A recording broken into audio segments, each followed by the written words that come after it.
Hello student, welcome to this special session of discussion on the state, civil society and globalization. This discussion relates to our MA program in sociology, specifically sociology of development, block 6 and 8. To have this discussion in the studio, we are having among us Professor Peter J. Smith. He is a professor of political science, Athabasca University, the Open University of Canada. Professor Peter J. Smith has extensively written in the areas of globalization and its interface with the state. Professor Peter, as you know, recently we are talking about the role of a state in the globalized world in the context of introduction of the structural adjustment program and also in the context of redefining the role of the state as propagated by the World Bank. How do you like to visualize the role of the state in this changing context? Well, I think to understand the role of the state in the contemporary context, one must go back and look at the original purposes and functions of the state as they were articulated in 18th, 19th century Europe and have spread throughout the world. The state is a social formation, an institutional formation that has been socially constructed and socially defined within a European context, but has now become the dominant territorial organization of power throughout the globe. So we have to go back and look at the state from the very beginning. And originally the state really had two fundamental purposes.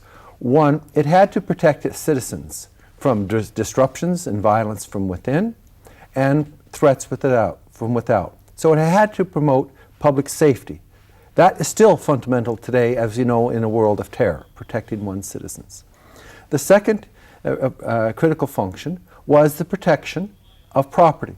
Property in various dimensions, property of the person, but primarily property in regard to the functioning of a capitalist system.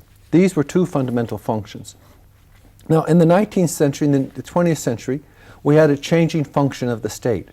The state was primarily, until the 19th century, would describe as a liberal state. That is, in terms of having laws that would protect capital. But in the 19th century, those who were excluded from power demanded to participate in the state. So the state took on a more democratic function, permitting participation and the growth of democratic institutions, the spread of the franchise to more and more people, not just those with property. In the 20th century, we had a series of economic crises and depressions, and the state was seen as having to have a fundamental role in a variety of welfare areas. We call the growth of the welfare state, as the students may be well aware of. We have the growing role of the state in terms of providing public education, the growing role of the state in providing elements such as unemployment insurance are a safety net for those who had been harmed or had become unemployed. And the state also had a fundamental role in terms of the promotion of public health. So we really had three changing dimensions of citizenship in regard to the state. And one, first of all, we had a liberal state, the protection of property, a system of courts, laws to ensure they're protected, a more democratic state that permitted participation and self-rule. And finally, we had what we might call a state in terms of social citizenship to ensure that people at least had a minimal form of livelihood so they could have put a real meaning to democratic citizenship.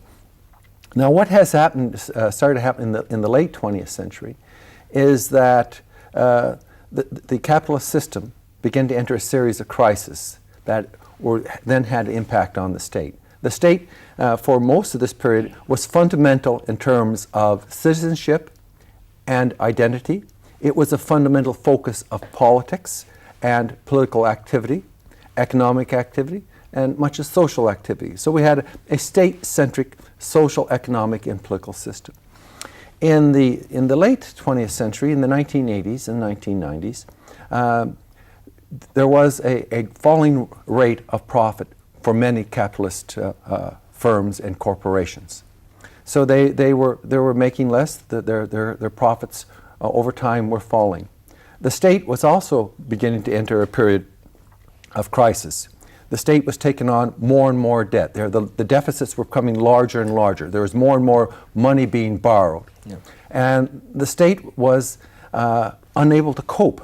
And there was growing criticism of its ability to deliver services to the public in a way that was intended. So the state was vulnerable to challenge. And in the late 20th century, particularly the 1990s, the state was challenged fundamentally in terms of its role within society. And in particular, corporations wanted to expand outside the boundaries and borders of the state, to increase their market access, to increase their profitability. And they demanded that the state facilitate that. And they did it really in two ways. One, they wanted a set of rules so that when they operated outside the state, to ensure that their property and profits were protected. They wanted the same rules applied externally as were applied internally. So there's a change here. And the state was also was under siege or under attack because of its high deficits. And corporate capital demanded the state reduce its deficits, reduce its spending, to have cutbacks. So we had the fundamental functions of the state that we articulated earlier being challenged. The welfare state was being challenged in terms of the state providing services. There was a demand in this country in terms of structural adjustment. Okay, the government had to cut back. They had to permit capital to come in.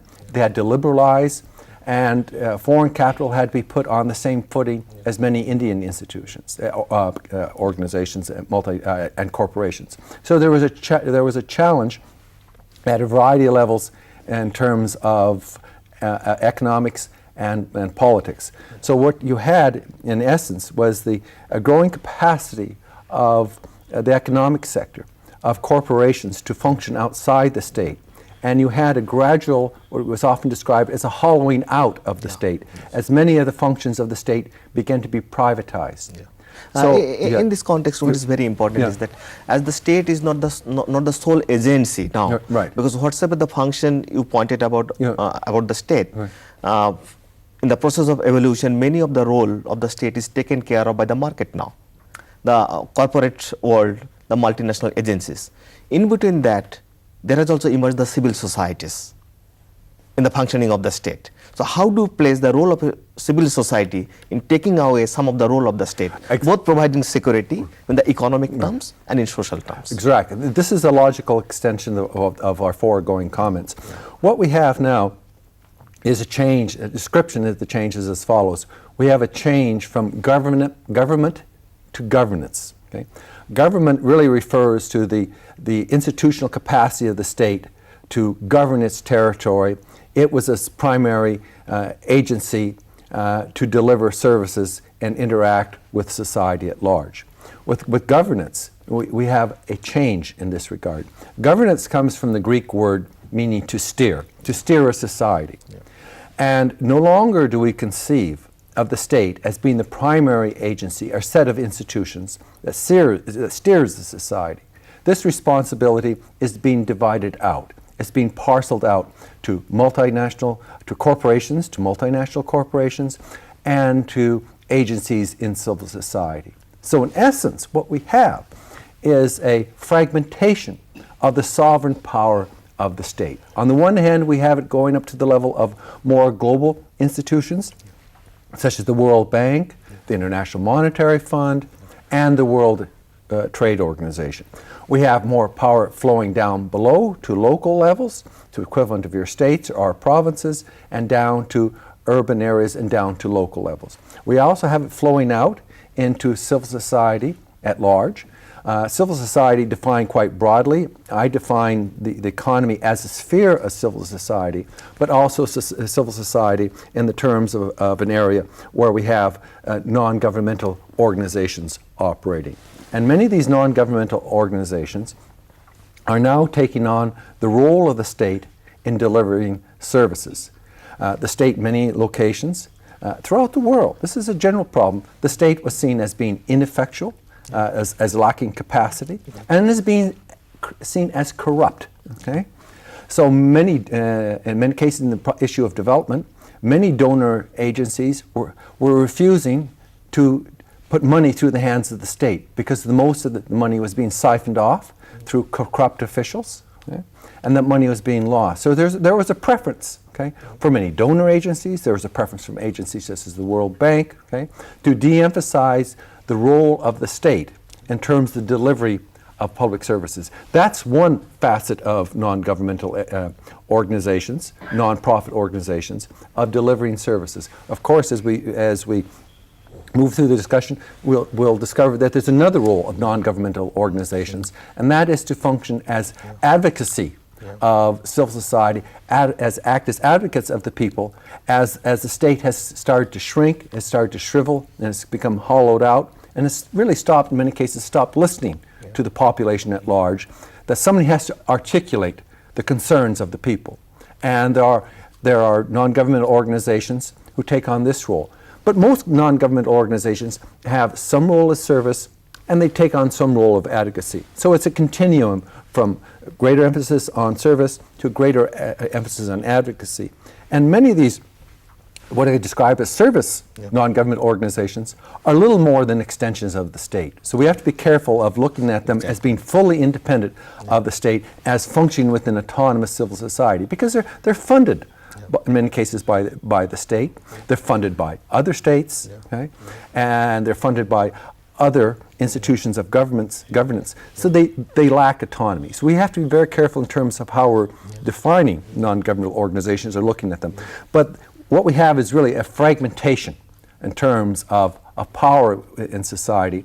And more we have power flowing away from the state, flowing into the hands of corporations, of other civil society organizations, and outside the state to institutions of governance. Specifically now with regard to the civil society and defining the NGOs, as you correctly pointed out, but the contradiction remains. At times they are being explained as a pro-state. Right. At times they have been explained as a pro-market. But are they really pro-people? I mean, putting those two things together, civil society has emerged as a catalyst to serve the need of the people at the grassroots. Now, what's your experience says in terms of performing the role at the grassroots by the civil societies, especially in the developing world? Well, again, we have to be very careful how we define civil society, because there's a tendency when you define civil society to only look at groups that we like, okay? And these are people that work for the people, supposedly, or advocacy groups. But there are also civil society organizations, okay, what we describe in our country as chambers of commerce. They're business associations. They're non-governmental organizations. They speak for business, okay? Business associations have their own, okay, non-governmental organizations. So non-governmental organizations only means that it's non-government. It doesn't necessarily mean it's working for the people or working for, in terms of advocacy, okay? And many, as noted earlier, many non-governmental organizations are simply there as extensions of the state. Now, in terms of development and the grassroots, there's a growing preference in many instances for greater decentralization of the state, decentralization in terms of power, and linking the grassroots to the larger civil society. And in this regard, communications technologies are playing a more important role in that regard. It's often been said that the local are the front lines of globalization. So they're being heavily impacted by globalization. But in terms of the issues of development, the state, in terms of its concept of development, promoting the social welfare of the people, this has been severely eroded. Okay? So it's become more and more the responsibility of civil society organizations to link with the people, to link with the grassroots, and ensure those interests are articulated at a variety of levels in society. At a state level, in terms of the Indian state or our provinces, at the national level, and the global level. Let's take the example of what's happening to farmers and the control over seeds. Multinational corporations are demanding the right to have patent over a variety of life forms, including seeds, and even the neem tree in this country was originally patented. And it had to be contested. You had to act for the grassroots, but this occurred through the courts. This occurred really through the activity of many civil society organizations who had extensive contacts at the grassroots level and were able to articulate the concerns. But let's go back to what's happening in terms of the farmer. Farmers are losing increasingly their control over what they plant, as being a producer of seeds, for example, to a consumer of seeds.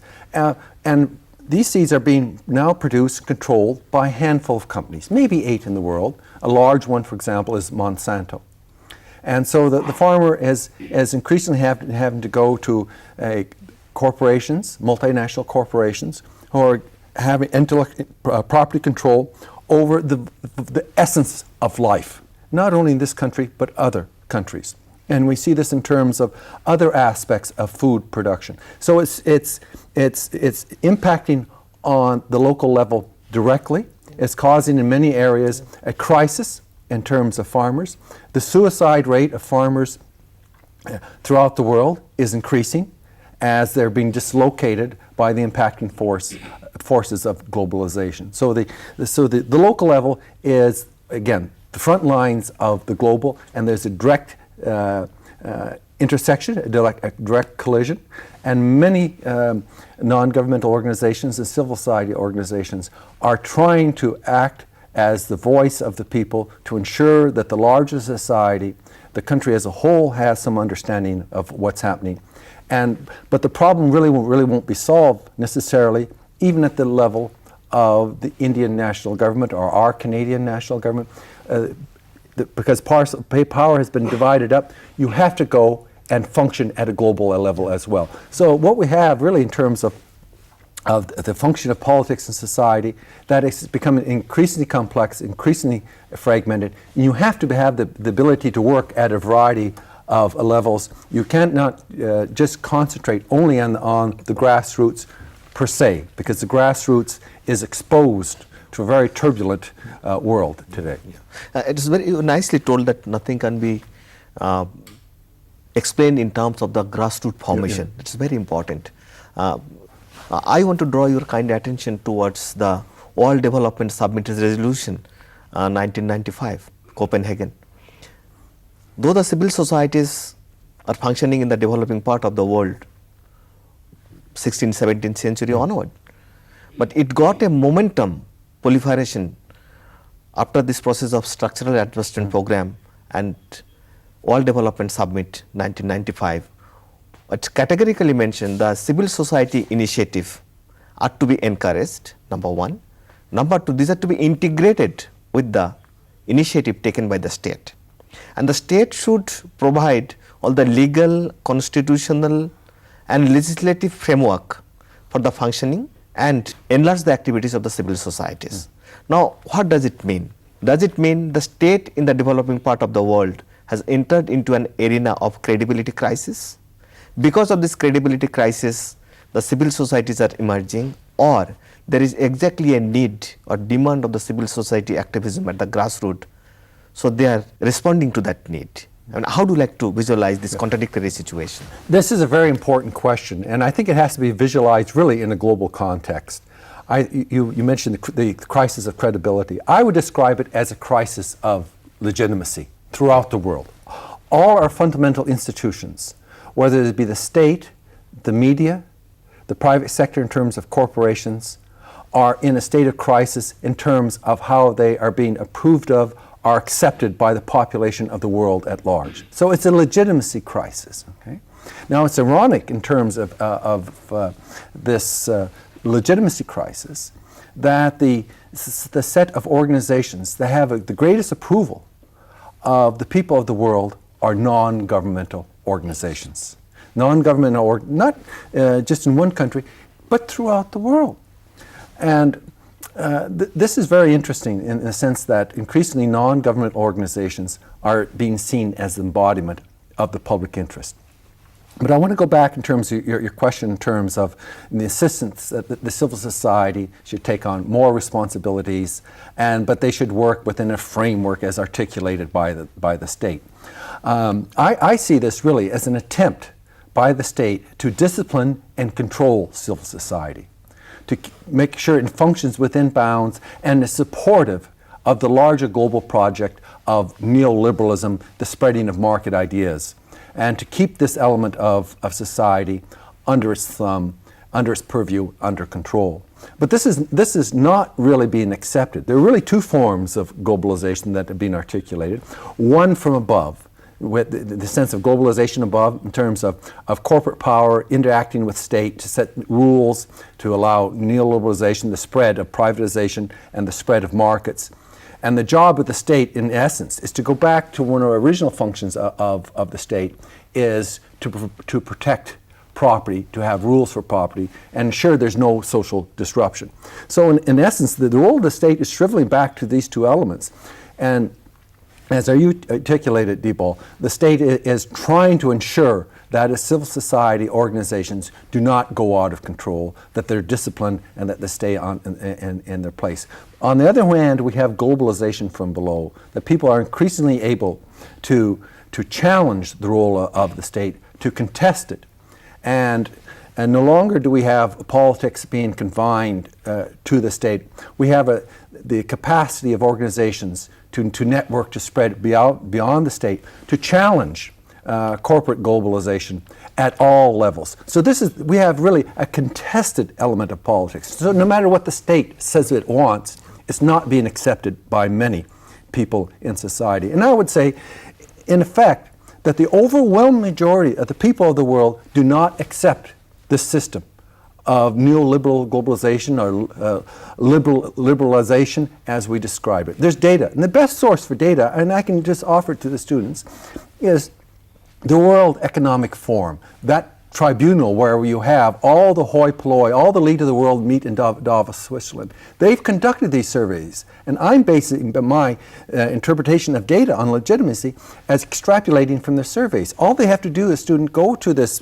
website they can access to computer, go to the World Economic Forum and type in survey or poll, and look at these polls over the last 2 years. And then what they measure is the people of the world feel that, in fact, that they're worse off than they were 10 years ago. And they're losing confidence in their own institutions. So even the economic elite of the world recognize that we're now in a period of crisis, of acceptance, of credibility, and legitimacy. And this is, I think, the fundamental rock on which this whole ship will crash. Yeah. Well, thank you for giving this kind of a lucid explanation. Now the problem remains at another end. There has also been a process of co-opting the civil society within the state fold. Now civil society in the developing part of the world has emerged as a social force, as a social movement. They are contesting the authorities of domination. Millions of people are finding a hope within the civil society activism. Now if this space is used in the name of state intervention only to co-opt the civil society within the state, how to find the future of civil society in this third world context? Well, the state is attempting to control, the state is attempting to co-opt, and so are multinational corporations. I mean, this is always present. One needs funding, one needs money. Someone has to donate and provide funds, revenues, so you can function as a civil society organization, as a non-governmental organization. And because the state is a provider of funds in many instances, it can set parameters, it can set restrictions upon how this money is spent. So this becomes an instrument of social control for many non-government organizations. But there are many non-government organizations who function outside of funds being received from the state per se. They raise it through their own money-raising efforts. They get money from outside, from a variety of organizations. Okay? And so they do have some funds of which, and they're often very marginal organizations, but they're there. They're providing a very vital role. And if you meet people in these civil society organizations, non-government organizations, you'll see that they're very public-spirited, very public-interested, And they are aware of the elements of co-optation, and they're careful to watch out for them. So there is a degree of autonomy. So we have to be very careful in terms of the state is able to control all of civil society. It's able to control a certain degree of civil society. But India is still a free society. There's still freedom of association. There's still freedom to criticize. Governments and corporations don't provide all funding. So there is a degree of autonomy. And in an age of networking, in an age of information and communication technologies, it means that these marginalized groups are more and more find it easier to collaborate and work together to challenge what's going on. They're able to pool their resources. This is a great strength in many ways of our new technologies, as they permit the networking form of organization to flourish, not only in terms of networking corporations, networking states, such as working through the WTO, but networking civil society organizations who don't have many resources, but are able to work together to collaborate, to share brain power, to articulate their own message. So there is not a complete takeover by the state of civil societies, because civil society in its true robust form means that there's a sphere of autonomy of the state. If you're not autonomous of the state, you're really an extension of the state. And in many cases, this is what has happened to many non-government organizations. They simply become an extension of the state. But I'm talking about a sphere that has retained a degree of autonomy from the state and are able to articulate the concerns of those at the grassroots and at higher levels of society.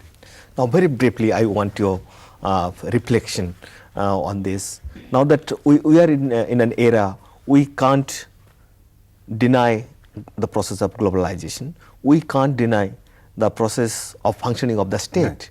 And also, we can't deny the process of emergence of the civil society and the market forces. Right.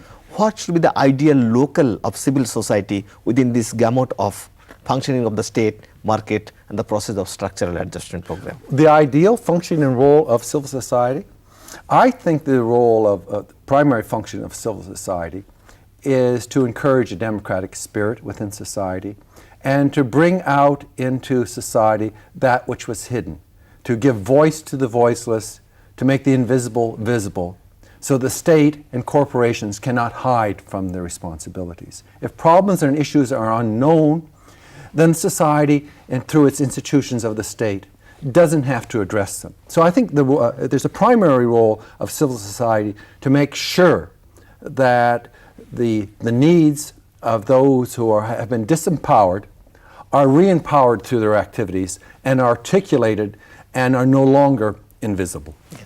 Thank you, Professor Smith, for sharing your valuable experience in a very lucid manner. I believe our student community will be largely benefited with your talk. Thank you very much. Thanks very much for being here, Debo.